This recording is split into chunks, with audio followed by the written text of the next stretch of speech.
दोस्तों LT grade के लिए नोटिफिकेशन जारी हो गया है और नोटिफिकेशन आप कहाँ पर देख पाएंगे तो आप यहाँ ऑल नोटिफिकेशन सेक्शन पर क्लिक करेंगे। इसके बाद सबसे ऊपर देखेंगे आप तो assistant teacher trained graduate grade examination और आवेदन जो है ये 28 जुलाई से शुरू हो रहे हैं, चलेंगे 28 अगस्त तक। ठीक है, तो आपके साथ ही मैं पहली बार इसे देख रहा हूँ। आवेदन भी आप यहाँ से कर सकते हैं। देखो ओटीआर कभी बंद नहीं होती है। ओटीआर अगर आपने अभी तक नहीं किया है तो ओटीआर कर लेना, और इसके पहले अगर आपने किसी परीक्षा के लिए किया हुआ है यूपी पीएससी की वेबसाइट पर ओटीआर, तो आपका काम चल जाएगा। दोबारा से ओटीआर करने की ज़रूरत नहीं है कि आरओआर के लिए किया था सर तो क्या एलटी के लिए फिर से करना पड़ेगा, ऐसा कुछ नहीं होता है। आरओआर के लिए किया है, इसके पहले कभी भी ओटीआर किया है, पीसीएस के लिए किया है, तो वही ओटीआर नंबर यहाँ पर चल जाएगा। तो यहाँ पर अप्लाई कैसे करेंगे, यहाँ पर क्लिक करेंगे। क्लिक करने के बाद आप देखेंगे यहाँ पर आ जाएगा आपका government college and department of empowerment of person with disability. तो यहाँ पर आप देख रहे हैं कि सारे जो पद हैं उसके नाम यहाँ पर आ रहे हैं। Assistant teacher male female Hindi, assistant teacher English, science, social science, computer, Urdu, biology, Sanskrit, art, music, commerce, physical education, home science. तो जिस पर भी आपको आवेदन करना है आप आवेदन कर लीजिए। आगे जो है ना डिटेल आपको दे दी गई है कि पे स्केल वगैरह कितना है, कैसा पद है। मिनिमम एज 21 साल है, मैक्सिमम 40 साल है, यानी कि उम्र सीमा में कोई भी छूट नहीं दी गई। हालांकि अभ्यर्थी डिमांड कर रहे थे कि उम्र सीमा में छूट मिले, लेकिन उम्र सीमा में कोई भी छूट यहाँ पर नहीं दी गई है। आप देख पा रहे हैं कि यहाँ पर जो सीटें हैं दे दी गई हैं। क्वालिफ़िकेशंस आप यहाँ पर चेक कर सकते हैं, मैंने ऑलरेडी क्वालिफ़िकेशन आपको बता रखा है।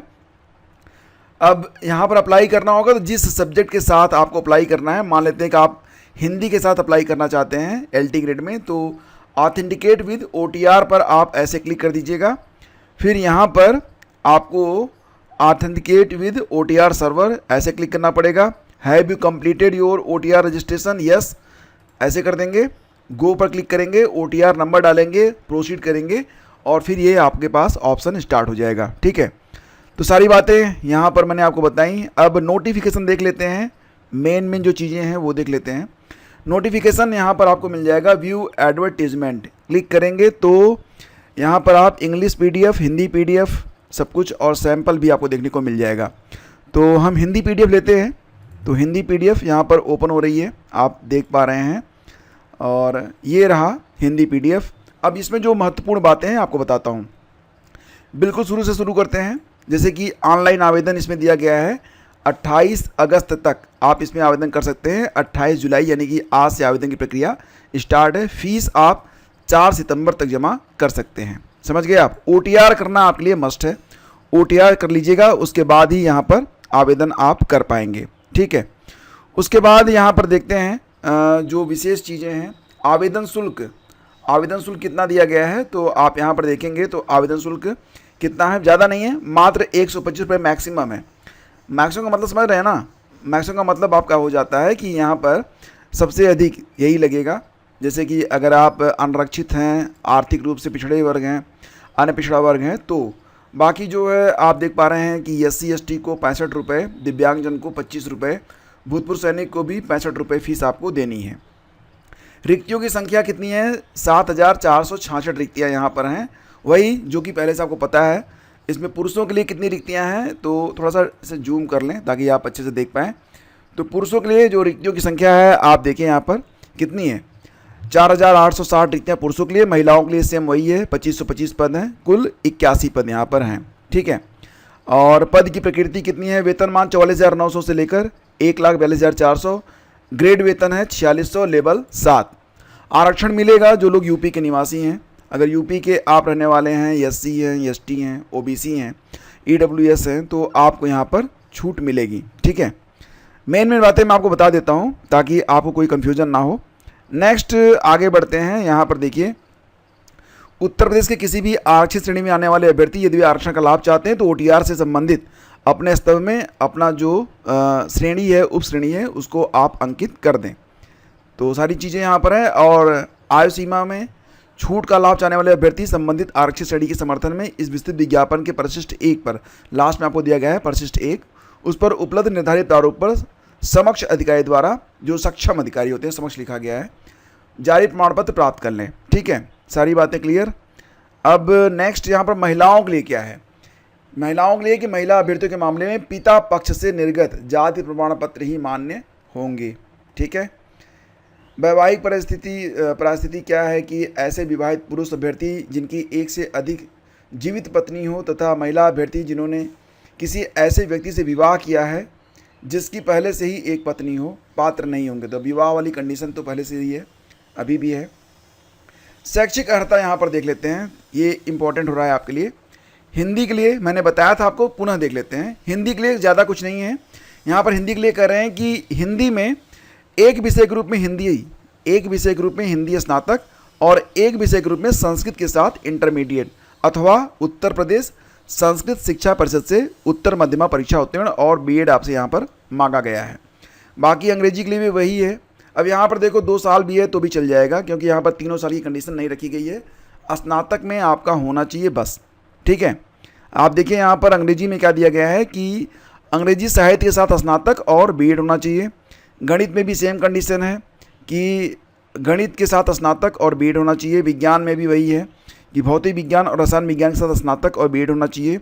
सामाजिक विज्ञान में कंडीशंस है बस यही है कि आप इतिहास, भूगोल, राजनीति विज्ञान, अर्थशास्त्र 2 विषयों में, कम से कम 2 विषयों में स्नातक हों आप। सेकेंड ईयर तक भी बन रहा है तब भी चलेगा, और बीएड आपका होना चाहिए। कंप्यूटर में क्या है यहाँ पर कि आपका बीटेक हो या फिर बीई हो कंप्यूटर साइंस में, ठीक है, तो फिर आप यहाँ पर आवेदन कर सकते हैं। या फिर आप कंप्यूटर साइंस से ग्रेजुएट हो, कंप्यूटर एप्लीकेशन से ग्रेजुएट हो, या फिर आपके पास ए लेवल हो नेलिट का, या फिर आपने बीटेक किया हुआ हो कंप्यूटर साइंस से, एमसीए किया हुआ हो post graduation in computer science से। तो ये सारी चीज़ें यहाँ पर दी गई हैं। Degree of graduation in education, BEd in a course, मतलब यहाँ पर क्या है, ये प्रेफरेंशियल है। बीएड नहीं भी किए हैं तो भी आप आवेदन कर सकते हैं। उर्दू में भी वही है कि उर्दू साथ स्नातक और बीएड मांगा गया है। जीव विज्ञान में जंतु विज्ञान, वनस्पति विज्ञान के साथ स्नातक और बीएड आपसे मांगा गया है। संस्कृत में भी कंडीशन बस यही है कि आप संस्कृत के साथ आपका स्नातक होना चाहिए और बीएड आपका होना चाहिए। कला में क्या है, कला में आप देख पा रहे हैं कि शिक्षा स्नातक बीएड की उपाधि होना चाहिए। अगर आपने यहाँ पर एक विषय के रूप में कला के साथ स्नातक किया है तो बीएड मांग रहे हैं, या फिर अगर आपने बीएफए किया हुआ है तो बीएड की जरूरत नहीं है। बीएफए फिर यहाँ पर अधिमानी अर्हता प्रेफरेंशियल आपका हो जाता है। ठीक है। बाकी यहाँ पर कोई खास विषय तो है नहीं, तो सारी चीज़ें यहाँ पर लगभग क्लियर हो चुकी हैं, उसको हमने यहाँ पर क्लियर कर लिया है। आगे बढ़ते हैं। और वाणिज्य में भी सेम वही है, वाणिज्य सारी शिक्षा गृह विज्ञान। ठीक है। तो इसके बाद नेक्स्ट आगे बढ़ते हैं। सहायक अध्यापक कृषि पद के लिए केवल पुरुष अभ्यर्थी पात्र हैं, ये बात ध्यान रखिएगा। अधिमानी अर्हता यहाँ पर मिलेगी अगर आपके पास जैसे कि प्रादेशिक सेना में कम से कम 2 वर्ष की अवधि तक आपने सेवा की है, या फिर आपका एनसीसी का बी सर्टिफिकेट रखते हैं तो ये सारी चीज़ें हो गई। इसके बाद आगे बढ़ते हैं। आयु सीमा, तो आयु की गणना जो है ये की जाएगी 1 जुलाई 2025 से। 21 साल की आयु अवश्य पूरी होनी चाहिए और 40 वर्ष से अधिक आयु का नहीं होना चाहिए। तो उम्र सीमा में छूट तो फिलहाल अभी यहाँ पर नहीं मिली है, हालांकि अभ्यर्थी लगातार मांग कर रहे थे, उसके बावजूद उम्र सीमा में कोई छूट यहाँ पर नहीं दी गई है। तो मतलब ये है कि 2 जुलाई 1985 से पहले और 1 जुलाई 2004 के बाद की अगर डेट ऑफ बर्थ है तो आवेदन नहीं कर सकते हैं। दिव्यांगजन 55 साल तक आवेदन कर सकते हैं, मतलब अगर उनका जो दिव्यांग हैं तो 2 जुलाई 1970 के पूर्व का नहीं होना चाहिए। अधिकतम आयु सीमा में छूट भी मिलेगी। यूपी की जो एससी, एसटी या फिर ओबीसी हैं, या फिर उत्तर प्रदेश के वर्गीकृत खेलों के कुशल खिलाड़ी हैं, उत्तर प्रदेश राज्य सरकार के कर्मचारी हैं, उत्तर प्रदेश बेसिक शिक्षा परिषद शिक्षक हैं, शिक्षणेतर कर्मचारियों तथा उत्तर प्रदेश के अनुदानित माध्यमिक विद्यालयों में कार्यरत शिक्षकों कर्मचारियों के लिए अधिकतम आयु सीमा में 5 साल की छूट आपको दी जा रही है। मतलब उनका जन्म 2 जुलाई 1980 के पूर्व का नहीं होना चाहिए। ठीक है। और जो समाज के दिव्यांग अभ्यर्थियों के लिए अधिकतम आयु सीमा 15 वर्ष यहाँ पर छूट दी जा रही है। 55 साल तक वो आवेदन कर सकते हैं, 5 साल तक की नौकरी करेंगे। ठीक है। बाकी यहाँ पर जो फीस वगैरह के बारे में बात की जा रही है तो ये तो मुख्य परीक्षा के लिए होगा। सहायक अध्यापक, प्रशिक्षित स्नातक, दिव्यांग क्या दिया गया है, मुख्य लिखित परीक्षा के संबंध में। अब यहाँ पर देखिए प्री और मेंस आपका क्लियर हो रहा है कि प्री के साथ आपका मेंस भी है। मेंस के लिए आपको फिर से आवेदन करना पड़ेगा, सिर्फ यही आवेदन नहीं, फिर से आपको आवेदन यहाँ पर करना पड़ेगा। आगे मैं आपको सिलेबस वगैरह बता देता हूँ कि सिलेबस क्या रहेगा प्री और मेंस का। ठीक है, तो सारी बातें यहाँ पर लगभग क्लियर हो गई हैं। अब क्रमशः हम लोग थोड़ा सा इसको लेवल में आए और फिर आगे बढ़ते हैं। जहाँ पर भी ज़रूरत पड़ेगी हम लोग जूम कर लेंगे। अभ्यर्थियों के लिए महत्वपूर्ण अनुदेश दिया गया है। इसके अलावा और क्या है, जो काम की चीज़ होगी बस वही देखेंगे। ठीक है, मैक्सिमम चीज़ें हम लोग देख चुके हैं। यहाँ पर देखेंगे ये प्रारूप देखिए दिया गया है आपका, जो SC/ST हैं उनका प्रारूप है। OBC के लिए जो है जाति प्रमाण पत्र का प्रारूप यहाँ पर दिया गया है। और यहाँ पर देखेंगे EWS के लिए भी दिया गया है प्रारूप वगैरह। ठीक है, और बाकी जो चीज़ें हैं दिव्यांग के लिए हम प्रारूप दिया गया है। अब आगे बढ़ते हैं और क्रमशः चलते हैं हम अपने प्री के सिलेबस पर। तो प्री का सिलेबस आप यहाँ पर देखिए, ये रहा आपका प्री का सिलेबस। तो ये पेज है। ठीक है, देखिए मैं भी पहली बार ही आप लोगों के साथ ही स्क्रीन पर हूँ, तो थोड़ा समय लगेगा। अगर 1-2 मिनट ज़्यादा लगे तो सॉरी, लेकिन प्रयास यही है कि आपको बिल्कुल सही जानकारी दी जाएगी। देखिए यहाँ पर बता रहे हैं, सहायक अध्यापक प्रशिक्षित स्नातक श्रेणी पुरुष महिला की परीक्षा योजना, प्रथम चरण जो है प्रारंभिक परीक्षा और सामान्य अध्ययन वैकल्पिक मुख्य विषय क्या रहेंगे। तो देख लीजिए यहाँ पर परीक्षा योजना, यहाँ पर सबसे पहले बात किसकी हो रही है, ये प्री के बारे में बात हो रही है। प्री क्या रहेगा, तो इसमें एक पेपर आपका होना है, एक प्रश्न पत्र आपका रहेगा जिसमें 150 प्रश्न आपके रहेंगे। सामान्य अध्ययन के 30 प्रश्न और वैकल्पिक मुख्य विषय के 120 प्रश्न, सेम जैसे कि आपका 2018 में परीक्षा हुई थी जब केवल एक ही पेपर हुआ था, सेम वही पैटर्न है। 30 प्रश्न प्लस 120 प्रश्न, 120 प्रश्न आपके विषय से, 30 प्रश्न GS से। तो GS की टेंशन छोड़ दीजिए, GS में आपको पूरा यहाँ पर पढ़ा दूंगा, क्लासेज आपकी आज से ही स्टार्ट कर दूंगा। ठीक है, कुल अंक कितने हैं, तो 300 अंकों की परीक्षा होगी, 150 प्रश्न हैं, तो प्रत्येक प्रश्न 2 अंक का होगा। ठीक है, समय मिलेगा आपको 2 घंटे का। तो उपर्युक्त प्रथम चरण की वस्तुनिष्ठ प्रारंभिक परीक्षा यानी कि ऑब्जेक्टिव परीक्षा में उत्तीर्ण अभ्यर्थी ही नियमानुसार द्वितीय चरण की मुख्य परीक्षा में सम्मिलित हो सकेंगे। अब यहाँ पर देखिए, मैंने आप लोगों से कहा था कि जो मुख्य परीक्षा होगी परंपरागत होगी। देख लीजिए यहाँ पर परंपरागत ही रखी गई है, मैंने पहले भी कहा था। और इसका मैंने एक संभावित सिलेबस जो अपलोड किया हुआ था GIC प्रवक्ता के आधार पर, मुझे लग रहा है बिल्कुल वही है। आइए देख लेते हैं। ठीक है, तो सहायक अध्यापक सामाजिक विज्ञान पुरुष महिला शाखा पद हेतु मुख्य विषय में 4 खंड होंगे। ठीक है, कितने खंड होंगे, 4 खंड। तो जिसमें से ध्यान से पढ़िए, देख लीजिए इसको, ये बहुत क्लियर, मतलब कई बार कन्फ्यूजन होता है, क्लियरेंस के लिए बहुत बार रिक्वेस्ट आती है। तो क्या है कि अगर आप सामाजिक विज्ञान पुरुष महिला शाखा पद के लिए मुख्य विषय में 4 खंड होंगे जो चारों विषय के रहते हैं, जिनमें से भूगोल, इतिहास, अर्थशास्त्र और नागरिक शास्त्र विषय सम्मिलित होंगे। प्रत्येक खंड में 60 प्रश्न होंगे। अभ्यर्थियों को उक्त 4 खंडों में से किन्हीं 2 खंडों का उत्तर देना पड़ेगा, मतलब केवल 2 खंड, कोई भी 2 खंड आप चुन सकते हैं, भले ही आपने उसे स्नातक में पढ़ा हो ना पढ़ा हो, कोई भी 2 खंड आप यहाँ पर चुन सकते हैं। अब आइए आ जाते हैं मुख्य परीक्षा के लिए। तो यहाँ पर देखिए बिल्कुल नहीं लिखा गया, क्लियर हो जाइएगा, यहाँ पर बिल्कुल नहीं लिखा गया है कि स्नातक में जो आपने पढ़ा है वही आप सेलेक्ट करिए, वही आप चुनिए। मुख्य परीक्षा में या प्री परीक्षा में, दोनों में ही यहाँ पर आप देख सकते हैं कि भूगोल, इतिहास, अर्थशास्त्र और नागरिक शास्त्र विषय सम्मिलित होंगे। 4 खंड होंगे सोशल साइंस के लिए, और प्रत्येक खंड में कितने प्रश्न होंगे, 60 प्रश्न होंगे। अभ्यर्थियों को उक्त 4 खंडों में से किन्हीं 2 खंडों का चयन करके उत्तर देना पड़ेगा। आइए देखते हैं अब दूसरा चरण आपका प्री, जब आप क्वालिफाई कर लेंगे उसके बाद बैठेंगे आप मुख्य परीक्षा में।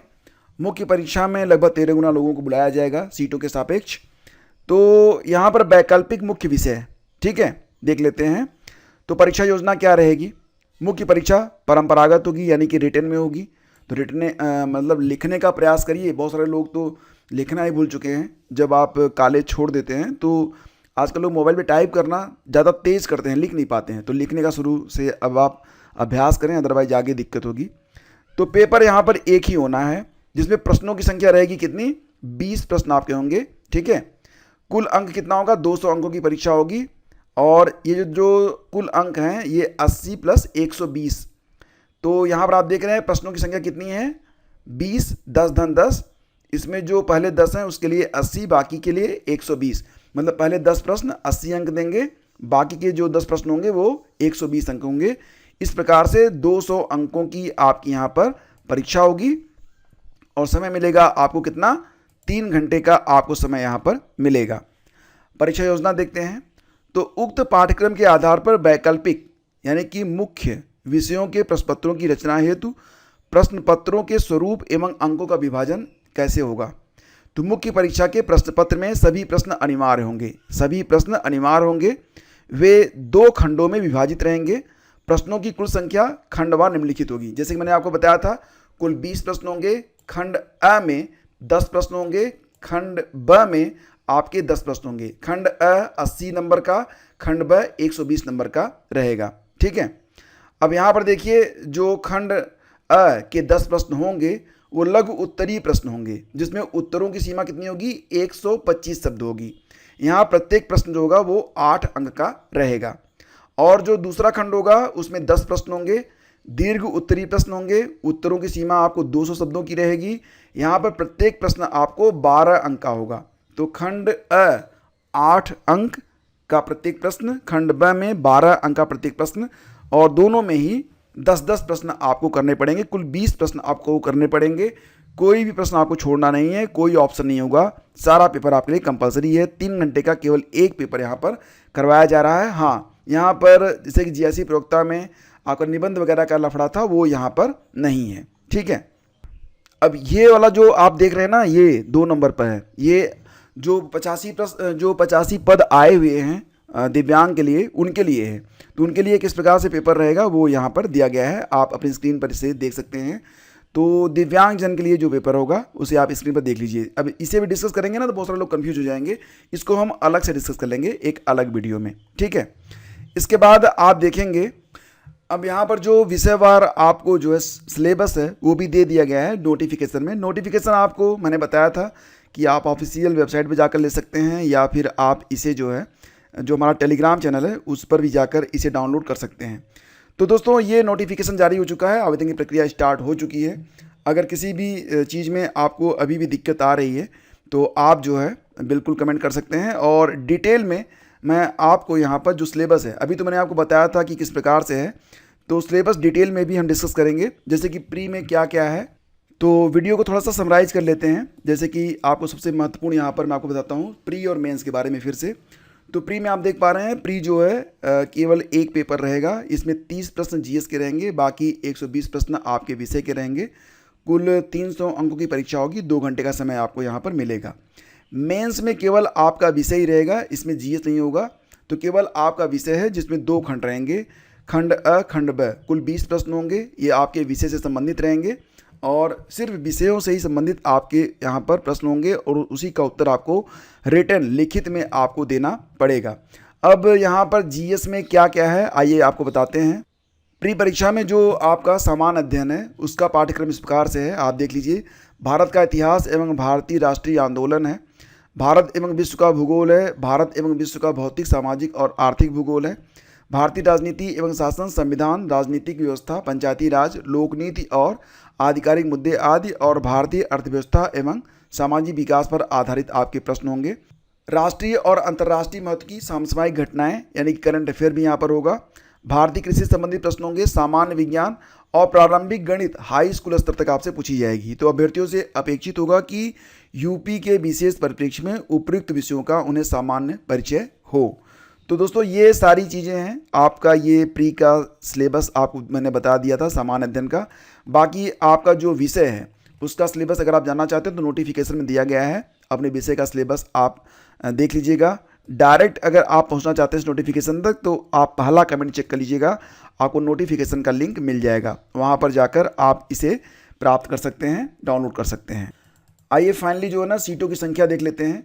हालांकि सीटों की संख्या मैंने आपको पहले बताई थी, लेकिन यहाँ पर जो निर्धारित सीटें हैं, जैसे कि आप देखेंगे यहाँ पर हिंदी में कुल पदों की संख्या कितनी है, 568 पद हैं। रिक्त पदों की संख्या 568 है, जिसमें आरक्षित को दिया गया है 230, ईडब्ल्यूएस को 56, ओबीसी को 153, एससी को 118, एसटी को 11, दिव्यांग को 22। ठीक है। और इसके अलावा भूतपूर्व सैनिक को 28 है, स्वतंत्रता संग्राम सेनानी को 11, और यहाँ पर अंतर्राष्ट्रीय राष्ट्रीय स्तर के उत्कृष्ट खिलाड़ियों के लिए आरक्षण भी दिया गया है। तो 11 सीटें हैं। तो इस प्रकार से आप यहाँ पर सीटें जो है वो अपनी देख सकते हैं, किन किन विषयों में कितनी सीटें हैं। तो मेन जो है ना वो आप यहाँ पर देख सकते हैं। जो पहला कॉलम है ये फॉर जनरल है, और जो तीसरा कॉलम है ये दूसरा कॉलम EWS का है, तीसरा OBC का है, चौथा जो है SC का, पाँचवा ST का है। तो इस प्रकार से यहाँ पर दिया गया है। तो आप देख सकते हैं यहाँ पर सर्वाधिक जो पदों की संख्या है वो विज्ञान में 764 पद हैं, और इसमें फॉर जनरल कितना है 308, EWS को 76 दिया गया है, 205 पद आपके लिए हैं यानी कि OBC के लिए हैं, और 160 पद SC के लिए हैं, 15 पद ST के लिए हैं, बाकी आप दिव्यांग लिए यहाँ पर 30 पद हैं। तो डिटेल में आप चेक कर लीजिएगा, ठीक है। और किसी विषय में अगर कोई दिक्कत है तो आप बताइएगा। फिलहाल नोटिफिकेशन आ चुका है और शॉर्ट में मैंने बताने का प्रयास किया कि इस कंप्लीट नोटिफिकेशन में क्या क्या चीज़ें दी गई हैं, सिलेबस वगैरह सब कुछ आपका यहाँ पर मैंने क्लियर कर दिया है। कोई भी कन्फ्यूजन हो तो आप कमेंट कीजिएगा। नोटिफिकेशन का लिंक डिस्क्रिप्शन में दिया गया है, डायरेक्टली जाकर आप इसे डाउनलोड कर लीजिएगा। एक क्लिक पर ये नोटिफिकेशन आपकी मोबाइल में पहुंच जाएगा। Thank you, have a great day, जय हिंद। एक कृपा करिएगा, वीडियो को लाइक और शेयर दोस्तों ज़रूर कीजिएगा, कम से कम अपने व्हाट्सएप के स्टेटस पर तो डाल दीजिएगा इस वीडियो को शेयर करके। अगर इतना करेंगे तो हृदय से आपका धन्यवाद।